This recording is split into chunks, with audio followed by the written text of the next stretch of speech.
Hey everybody, and welcome on back to Building with Whip, where I have been working away for quite a few hours now. I've got a bunch more stuff added on to our desert city here of Papyrus, and I absolutely love it. I've been able to do a bunch. I'm almost out of rockets on this one. I've been stretching throughout here, building up all of this stuff left, right, and center. Everything here is brand new. I want to today take you all through a little bit of the journey of what I was going through with this build. First and foremost, I started out by creating this front bulwark of sorts that would be stopping the water from getting up in case there was a large flood or anything along that lines, and then creating our new grasslands area that's going to be the sugarcane farm. Then afterwards, we had that area plotted out. I decided to bring in some general ideas for where the roads would be going, obviously assuming that the front of the bulwark area would be something that people could walk along with as well. So that'll be just the general idea from there. Then after we get the general idea of the roads in, then it comes with filling in a lots of the shapes of where the houses might be, throwing in a few spots where we might be adding in some trees and all of that type of life coming into the rest of this build. Obviously, just getting the floor plans down for a lot of these houses helps get that neighborhood feel that we're using right now, and getting in a lot of those roadways is very easy to cram in between a lot of the houses. One big thing to note on that, however, as you're going to see here as the houses are built up, is that the spaces between the houses isn't the same everywhere else. You can see some that are skinny back alley walkways of sorts, and other roads that are really meant for people to be walking along, which gives a sense of purpose and kind of leads the player in certain directions. And in the end, it leads us to this finished build right here, or actually up to the point where we are at now, and then we get to move forward with adding all of the detail to it. But that's kind of everything I've done in the last 4 hours. Now that we're all caught up to this point and everybody kind of knows what's went down so far, adding in all of those structures, I think that's pretty solid. So hopefully y'all enjoyed that little kind of a form of a quick catch up to everything going on here today. I absolutely love it. I think it's fantastic. What I want to start on first and foremost today is I want to focus on this lower grassy area that we have down here, where I want to tackle another one of these like sugarcane areas like this that I've been doing, but I want to do it more like the original one that I created way over in this side. There's a slight bit of difference between those ones because the other one has no detail added to it, whereas this one, as you're walking through it, you'll see there's a lot of variety to the sugarcane. There's a lot of differences in the height, like these can only grow up too high because there's stuff on top of them. There's a few bits of farmland down here. We've got some extra crops mixed in, some ferns, some grass, and all these little pathways so you can actually walk through it without just walking straight through sugarcane. And I think that's going to be very, very important for today, to be able to make sure that whatever we're building, whatever we're making, makes it so that it looks more detailed. Because what I want to talk about in today's episode, and what I want to try and get across in today's episode, is how to build atmosphere into your Minecraft builds. A lot of people that I know are really, really good at building structures. They're really, really good at getting the base first steps started, which is what I've already completed for today. I've completed all of the base structures, right? All of these ones are in. I still got to get those tents in there in the back. As you probably noticed by now, is that these little dudes are not done. And also some sort of a thing to go on top of this one. We've got a 7x7 square up here, and we're going to be doing something with that. Then coming down here, we've got all this extra stuff to detail and start throwing in all the little bits that make this area feel a lot more alive. We have our structures in, now what? But before we get to that point, I want to introduce you all to my brand new Minecraft skin. I have not really enjoyed the other one I've been using for the past 2 years. I've just never really enjoyed it. It always just felt off to me. Finally created my own Minecraft skin here. As you can see through the hand on the right hand side here, it's a little bit different.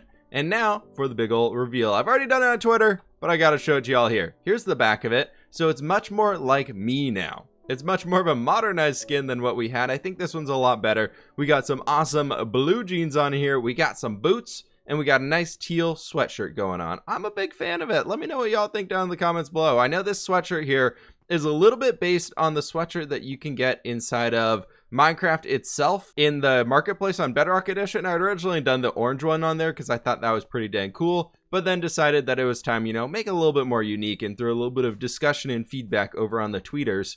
I was able to come up with the one that we're using now here today. So hopefully y'all are okay with a little bit of a change for this one here. I think it's gonna be a very positive change moving into the future, but that being said, I gotta get my armor on before it gets a little too dangerous out here. I've got the base shapes for a few of the pathways lined out here. I only want to have one or two of them just kind of stretching off. We'll have one come out this way, and then right here it can go off to there into that direction, just down to get to the water, so you could kind of mend to all of the crops in this area. And then I was thinking we could have another one just kind of trace the outline border right along here, not fully along that edge, because I still would like to hide that edge a little bit here because it's kind of abrupt. So I'm thinking we can add some sugarcane onto there, and that should help to hide that area a little bit better. But then this one can kind of bring us out to about here. The path block is meant to be super rough right now. As you'll see, I got a bunch of water buckets on me, and I got some more of this lovely coarse dirt right here, and we're going to start using the coarse dirt down here to help bring everything in together and in line a little bit more. And we got some petrified oak slabs, and we have some oak slabs themselves, being that we can waterlog those. Before, when we last built these areas, we weren't able to waterlog anything. So adding in little bits of detail around here and using the waterlogging of slabs capabilities to add in some more sugarcane without just having water patches everywhere is really going to help us out on this one. And I want to make these areas look like it's kind of like a muddy boardwalk. This is how we're going to get the way to kind of show that this area is very muddy, and kind of that they're using these as a boardwalk of sorts.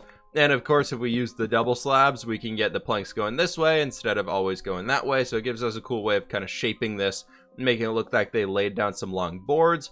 And then on top of this one, we can come throughout here, and on some of the important locations or somewhere where we might just want a little bit more light, we can add a small little fence post right like that with a torch on top of it. And I'm thinking we can probably do one more right in here. Keeping a little bit of this grass in is going to help us out here as well. And as we're kind of moving throughout this one, I've been leaning towards actually adding in a little bit more sand back into these areas, because I've used that in the other places, trying to have like that ground layer of some areas are a bit sandy and marshy, and other areas are more along the lines of being just kind of this dirt and grass and everything that we had that was meant to stay as a grass block. But that's kind of the general idea. Let me get this pathway in, and then I'll show you a little bit of a plot of how we're going to do the sugarcane farm down here. Is it sad that I think my ranks for mob drops that I use inside of this world would have to go bones, and then string, and then gunpowder? I feel like we need to start blowing stuff up some more. But the pathways are in over here, and that's kind of what mainly matters here for us. And now it's time that we get to start planting down a bunch of this lovely sugarcane and all that stuff. Obviously, sugarcane, you all know, will passively grow up to be 3 tall. But we don't want it to be 3 tall. We can come through here and say put a string on it. Then it can't grow through the string. And in my texture pack, string is pretty much invisible. You can barely see that thing in there. So that's kind of the game plan that we're going to be utilizing for this. And a very quick tip for a lot of you all, if you're trying to fill every single square here with sugarcane, you can make a pattern like this inside of the ground and fill all of these holes with the water. And then I'll be able to show you all that we can basically just throw sugarcane in every single spot around these ones. And like this, so we can do 4 right there because that's touching each of the waters. Then we can fill every single one of these ones up, every single one of those, and this is kind of the most dense way you can fill in sugarcane. So giving you a top-down view, that's kind of what it looks like. And then we would simply, you basically think of a box right here, and we would take this one out, and we would take this one out as well, and then you kind of continue that on. Apparently we took some sand with us too. But then we can just literally just come over here, grab some more buckets, do this. Playing in third person is way more difficult than I expected. And then bam, bam, bam, bam, bam, bam, bam. And then filling all of that stuff in like that. Right? So that's a good way that we can fill in a lot of this center strip throughout here. But that gets a little weird when we start moving over towards the sides. So if we take a few of these petrified oak slabs that we have, being the coarse dirt slab, we can waterlog that and still get one of these guys to grow up right here with us. So that's absolutely perfect. And then a few of these, I like to dot around some strings so they don't all grow to being 3 tall and just be creating a massive wall. And then also on top of that, you want to take a few of them and bring them up to 4 tall, because you don't want 3 just to be that limit going across the entire skyline, because it still looks very bulky and flat, kind of like this thing over here. So trying to create a natural atmosphere with it, there would be a lot of variety to the heights of all of them, especially if they're coming throughout here and harvesting up a lot of things. So I think I'm going to take you, maybe you, and then we could do another one right there. And all of those are going to be stuck at being 1 tall. And then let's take you, this guy, and basically I just go through and grab a few that I want to be 2 tall and just kind of do this. And then we run through, and every single one that's 2 tall right now, we come through and throw one of these lovely things on top of it. And then that should be good for all those. And then the rest can grow up to being 3 tall. And you know what? While we're here, let's take you up to being 4. And that should create a good amount of variety to it. We'll check back on this as soon as we're done like laying out everything and they all kind of grow up. Then that's gonna be a great time for us to come through and actually look at these things. Now for me, I don't want to do just a giant field of sugarcane. I find that gets really boring and kind of gross looking. So what I like to do is bring in a bunch of ferns, bring in a little bit of grass every once in a while, and just kind of do the works using some wheat in here as well, because I think wheat can give us a really cool look to everything. Let's do you, hoe that one down and do this, and we can dot just a few things of wheat throughout here. I guess a grass can go right in there, that's totally fine. And then so we can just kind of do these, and that grass you're not gonna be able to see it if it's short, so we'll grow that one up. And just replacing a few of the sugarcane stalks with some more stuff like this, and then I'll probably bring in some oak leaves as well and just mix them in mostly along the pathway, so from the sky you can see a more defined pathway throughout here. Bit of a progress update here for you all. I've been bringing all of this stuff. This side's mostly done, at least this strip, so you can see the general idea when we're walking through the pathway. Obviously the sugarcane still has to grow up on this thing, but it's getting there. A lot of it's really cool now. I did start bringing some oak leaves in, and you can see the mess of down here. It's really kind of vibrant, and there's a lot of things going on, but that's the style I'm going for. That's the atmosphere that we're trying to create here. I know I said today we're going to be talking about how to create atmosphere, and we've been focusing on this stuff so far, but I just want to give you one last update before it's totally done. And then we're going to talk about how to do everything up there and make that feel very atmospheric instead of just a bunch of buildings. So I'm not really sure how it happened, but I lost my sword. It fell out somewhere in here. I think I was swapping things, and I've looked through this entire place multiple times, and I can't find it. That was the original diamond sword I had in this world. That was literally the first one we ever made. Oh, that is a huge bummer. 262 episodes. And it's lost while building a sugarcane plantation. Did not go down in honorable battle. One thing that I want to talk to you all about here real fast though is the strength of a retaining wall. If we just bring over our shulker box full of random sandstone stuff, I can show you what we can do with a simple wall design that is literally just going to be right over here, because you can see the field gets very thick, and then it starts to wean itself off, and kind of right about through here I'd say we end the field off. Like this is the area where we no longer really are like taking care of the crops or anything along those lines. So let's grab a little smooth sandstone action in here, and we can come through and just grab you. Let's go, and then we can grab this, and then we'll put another one right out in there. Do we have any of that cut sandstone? No, but we can very easily make some. All right, so what we can do here with this is basically just pile these guys up and then create the tiniest of tiny wall designs right throughout here, and just have it separating the fields, because this will show where we take care of everything, maybe plus a little bit of extra stuff on it. But this is really going to divide the area up that we've been working in and allow us to create a natural boundary, or not a natural boundary, but a man-made boundary for where this area is going to be ending, where we no longer care about it. And it actually, like, it helps break it up from just being a green thing that like slowly dithers off and dissipates and just kind of weans its way up. But we have that sandstone wall right in there, and it'll really help with bringing everything down along that side. So I like adding those little tiny walls in. And then over on this side, I think I'm going to be adding in another one. Okay, there's no crops to break right there, but I was thinking about adding another one that's kind of just comes across this thing.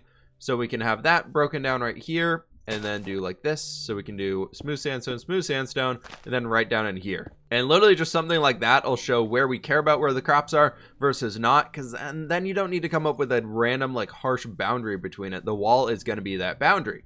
And another thing on that note is the strength of the little tiny walls to break up the sight lines and everything. We haven't walked up in this area yet, but I have thrown in this tiny little wall design right here that really makes it feel like you're entering something.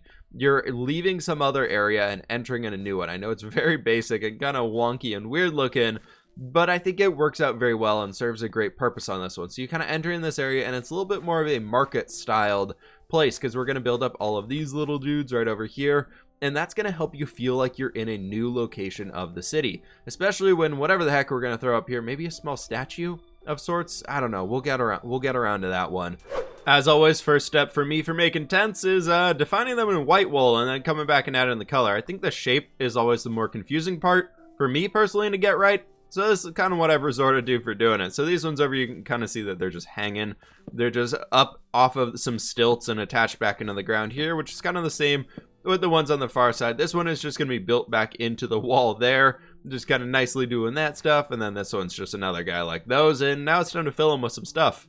So you get to the point where we have all of your lovely market stalls built out. And everything in here is starting to look pretty good, but it's like, how do I finish the build? For me personally, a big thing that I like to think about is if you had a scene, or if you were like in a city in the real world and everybody out there is moving around, doing their things, and then all of a sudden, everybody gets abducted by aliens. They just disappear.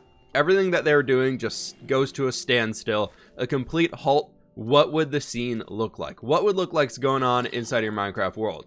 In this case, we have a small little cart that might be moving around. This guy could have been pulling it over here to go refill something. We got the bread shop over here. They got a few loaves of bread out ready to go. Ready to throw some more kindling inside the furnace that they have here to cook up some more bread.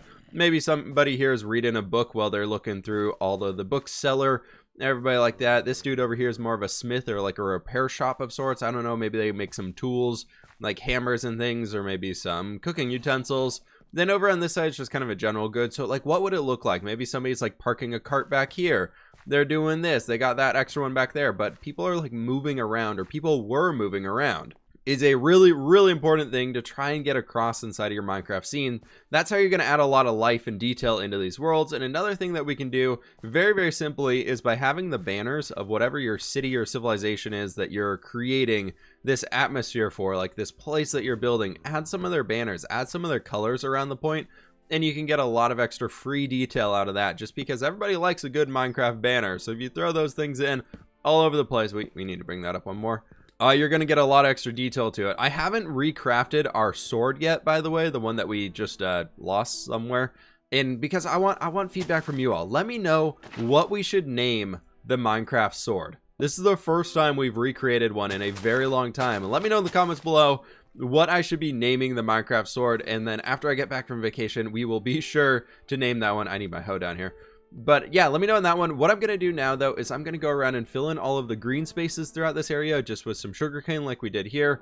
Some little bits of seeds, get some wheat growing up around it, and just go in some grass, some flowers, and all that stuff. The flowers I'm using throughout here are mostly the little whiter ones, the Azure Bluet and the Oxeye Daisies, and then peonies, which I don't have any more of. Fun. All the small details of the green spaces are now filled in and looking pretty fancy for everything we've done so far. But the next thing up is there's a lot of open areas like this spot we're in right now that are just pretty bad. And like over here, there's not too much on it.